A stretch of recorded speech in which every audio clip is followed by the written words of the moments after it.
श्री महिला गृहउद्योग लिज्जत पापड ही संस्था म्हटली की आपल्या डोळ्यासमोर येते ती भारतातली स्त्री शक्ती।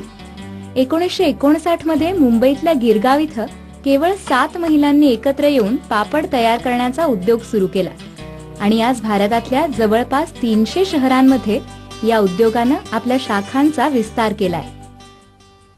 लिज्जत पापडची संस्था आज 54 वर्ष चालू आहे आणि आम्ही क्वालिटीला जास्त महत्त्व देतो आणि सर्व महिला मालक म्हणून काम करतो। आमच्या पापडाला जोडच नाहीये, भारतभर आमचा माल जातो, परदेशात पण माल जातो। स्वर्गीय छगनलालजी पारेख आणि स्वर्गीय दत्ताणी बाप्पा यांनी स्थापन केलेल्या या संस्थेचा मुख्य उद्देश महिलांना सक्षम करणं, त्यांना स्वतःच्या पायावर उभं करणं हा होता आणि तो निश्चितच सफल झाल्याचं दिसतं। आज सर्वच क्षेत्रात महिला काम करतात। पीठ, गोळा कुटणे असो की गाडीत माल भरणे असो, कोणतंही आणि कितीही अवघड काम देखील महिला करू शकतात, हे लिज्जतनं सिद्ध केलंय। संस्थापक संचालिका श्रीमती जसवंती पोपट या आजही लिज्जतच्या कामात सहभागी असतात। लिज्जतनं कधीही कोणाकडूनही दान किंवा आर्थिक मदत घेतलेली नाही, हे लिज्जतचं वैशिष्ट्य आहे। लिज्जत किसी का दान नहीं लेता है, नहीं लिया भी नहीं है, लेगा भी नहीं। प्रसंगी कर्ज काढून आणि महिलांनी अधिक कष्ट करून पैसे जमा केले आणि त्यातूनच लिज्जतचा आज वटवृक्ष झालाय। आपल्या आठवणींना उजाळा देताना जसवंतीबेन पोपट म्हणाल्या, बेन लोग मालिक है इसमें, बेन लोग की नहीं करती। लिज्जत मध्ये कोणीही कामगार नाही तर सर्वच जण मालक आहेत, ही भावना आहे।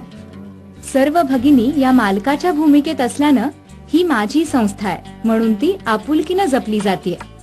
याविषयी लिज्जतच्या अध्यक्षा सौ स्वाती पराडकर म्हणाल्या, यह संस्था की खास बात यह है कि ये संस्था सर्वोदय के विचारों पे चलती है और ये महिलाओं ने महिला द्वारा महिलाओं के लिए चलाई गई एकमेव ये संस्था है। रोज मी शाळेत जायची तेव्हा लिज्जतच्या दारावरनं जायची, मग दिवसेंदिवस माझी ओढ भगिनींना येताना जाताना मी बघायची तेव्हा मला पण असं वाटायला लागलं की या संस्थेत आपण जोडावं। मग मी अनायासे जोडली गेले आणि दिवसेंदिवस माझा इंटरेस्ट वाढत गेला आणि पॅकिंगमध्ये काम करता करताच मी ग्रॅज्युएशन माझं पूर्ण केलं। गुणवत्तापूर्ण उत्पादन आणि पारदर्शक व्यवहार यामुळे लिज्जतची आज भारतातच नाही तर परदेशात सुद्धा ख्याती आहे। आमच्या 5 वाजल्यापासून म्हणणाऱ्या भगिनी येतात आणि सगळ्या भगिनींसाठी आम्ही बस ठेवली आहे। इकडे येतात, पापड देतात, त्यांचे पापड एक पापड त्यांचा सिलेक्ट करतो, त्यांचा निवडला जातो। आमच्या गुणवत्तेप्रमाणे पापड आहे का नाही ते बघतो आणि त्याप्रमाणे ते पापड जमा झाल्यावर खाली येतात, पीठ घेतात आणि पीठ घेतल्यावर त्याला लागेल तसं पीठ घेते। कमीत कमी आमचा नियम आहे 5 किलो लाटायचा। आज पीठ घेतलं तर ती परवा पापड आणून देते। पीठ वगैरे घेतल्यावर ती शेवटी पैसे घ्यायला जाते। 1 किलोचे आता आमचे 31 रुपये आहेत आणि 2 रुपये गुंतवणूक म्हणून आम्ही बाजूला टाकलेली आहे। आमच्या सर्व महिलांनी पापडावरच त्यांचा उदरनिर्वाह चाललेला, कुटुंब चालवतात आणि त्यांची मुलं सुद्धा शिकतायत, परदेशात गेलेली आहेत त्यांची मुले। लिज्जतनं पापडाबरोबरच पोळी, साबण, डिटर्जंट पावडर, क्लिनिंग पावडर अशा सगळ्याच बाबतीत आपलं कर्तृत्व सिद्ध केलंय। मी सुद्धा लिज्जत मध्ये आले तेव्हा माझ्याकडे काही सुद्धा नव्हतं, म्हणजे संध्याकाळी मुलांना काय खायला द्यावं अशी भ्रांत होती। तर मी पापड लाटूनच माझा पण मुलगा शिकवला, डॉक्टर झालाय आणि तो आता आर्मी मध्ये डॉक्टर आहे।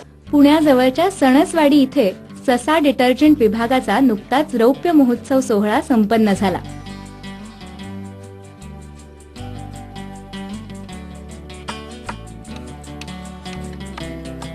गेल्या 25 वर्षातल्या या विभागाचं काम देखील अत्यंत उल्लेखनीय झालंय। शाखा विभागाच्या प्रगतीमध्येच